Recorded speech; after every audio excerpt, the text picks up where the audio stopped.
మనకి కృత్తికా నక్షత్రం అంటేనే విశేషం ఏమిటి? అగ్నిర్నఃపాతు కృత్తిక మంత్రమే అక్కడి నుంచి మొదలవుతుంది. కాబట్టి అగ్నులని ఆరాధించేటటువంటి మాసము ఈ కృత్తికా నక్షత్రానికి సంబంధించినటువంటి లక్షణం కాబట్టి మనము ప్రధానంగా అగ్నులకి చాలా ప్రాధాన్యతనిస్తాం. ఈ మాసం ప్రత్యేకత అంటే మాసం అంతా ప్రత్యేకత. మనకి పర్వమైన మాసాలు 4. ఆకామావై అంటారు. ఆషాఢము, కార్తీకము, మాఘము, వైశాఖము, ఈ 4. అందులో కార్తీకానికి ఇందాక పెద్దలు వారు చెప్పినట్టు ఒక విశిష్టత ఉంది. ఏమిటి అంటే మనం పంచాయతన పూజ చేస్తాం. పంచాయతనానికి సంబంధించినటువంటి అందరి దేవతల్ని చాలా ప్రధానంగా కొలిచేటటువంటి మాసం ఈ మాసం.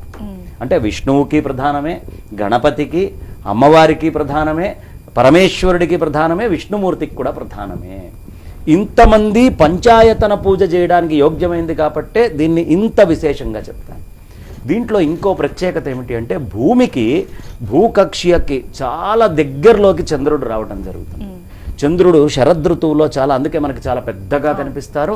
అద్భుతమైన ఆ శరత్ కాంతి వెలుగులు మనకి తెలుస్తూ ఉంటాయి. సాయంత్రం పూట ఆ వెన్నెల బ్రహ్మాండంగా చంద్రుడిలో నుంచి వస్తూ ఉంటుంది. కాబట్టి చంద్రుడికి దగ్గరగా ఉండి సమస్తమైన ఓషధులకి కారణమైనటువంటి వాడు. ఈ భూమి మీద ఓషధులు మనకి దొరుకుతున్నాయి. అన్నం దొరుకుతోంది, అందులో ఔషధులు ఉన్నాయి. లేదు ఏ మొక్కలో ఓషధులైనా అన్ని చంద్రుడి నుంచే వస్తాయి.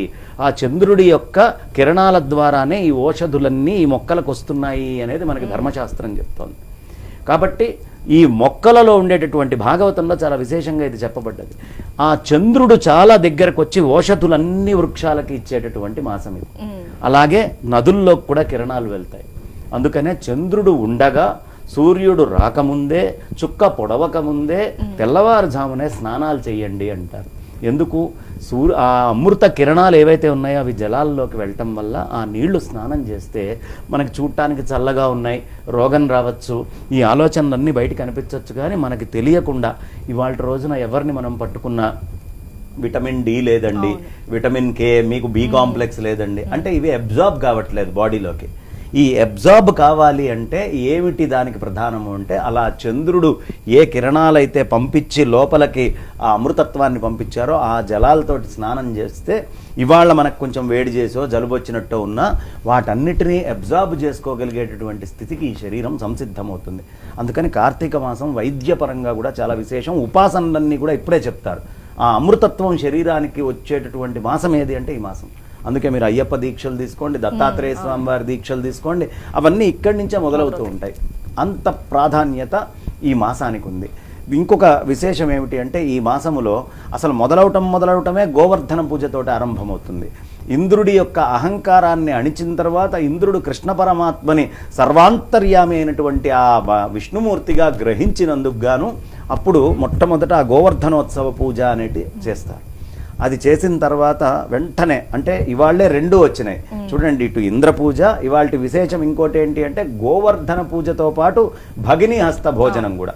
యముడు యమి దగ్గరికి వెళ్ళి, తన సోదరి అయినటువంటి యమి దగ్గరికి వెళ్ళి భోజనం చేసినటువంటి రోజు ఇవాళ ఏ అన్నా కానీ తమ్ముడు కానీ అక్క చెల్లెళ్ళ దగ్గరికి వెళ్ళి భోజనం చేస్తే వాళ్ళు చిరాయుష్మంతులవుతారు. చక్కగా నిండు 100 ఏళ్ళు ఆరోగ్యంగా వాళ్ళు ఉంటారు. తిని ఎవరింట్లో ఏ చెల్లెలో అక్కింట్లోనో తింటారో వాళ్ళకి ఏదో ఒక కానుకగా ఇచ్చిన తర్వాత ఆ పెట్టినటువంటి ఆ స్త్రీ కూడా చక్కగా సౌభాగ్యంతో తన భర్త ఎప్పుడూ ఆరోగ్యంగా ఉండి కుటుంబం అంతా ఆరోగ్యంగా ఉండడానికి ఇది దోహదపడుతుంది అని వాళ్ళు వరం ఇవ్వడం జరిగింది. కాబట్టి యముడు యమికి సంబంధించినటువంటి సంబంధాన్ని ఈ మాసం మనకు గుర్తు చేస్తుంది. ఇక ఇక్కడి నుంచి మొదలుపెట్టి నాగులకి ఆరాధన చేస్తాం, గోవులకి ఆరాధన చేస్తాం, ప్రకృతిని ఆరాధన చేస్తాం, ఉసిరి చెట్లు ఉసిరికాయలన్నీ దానాలు ఇస్తాం. అదే మళ్ళీ తర్వాత చక్కగా స్వామివారు బృందావనంలో విహరిస్తారు కృష్ణ పరమాత్మ ఈ ద్వాదశి నాడు. కాబట్టి ఇలాంటి ద్వాదశి విశేషమైనటువంటి ఉత్సవాలు ఇందులో జరగడం వస్తుంది. ఆ తర్వాత దాక్షాయణి అమ్మవారికి గుర్తుగా ఈ మాసంలో పూజలు అవుతాయి. కుమారస్వామి రాక్షసుల్ని చంపినటువంటి గుర్తుగా షష్ఠికి మనం చాలా విశేషంగా చేసుకుంటాం. అలాగే బహుళ చవితి కూడా ఇందులో సంకష్ట చతుర్థి చాలా విశేషంగా చెప్పబడ్డది.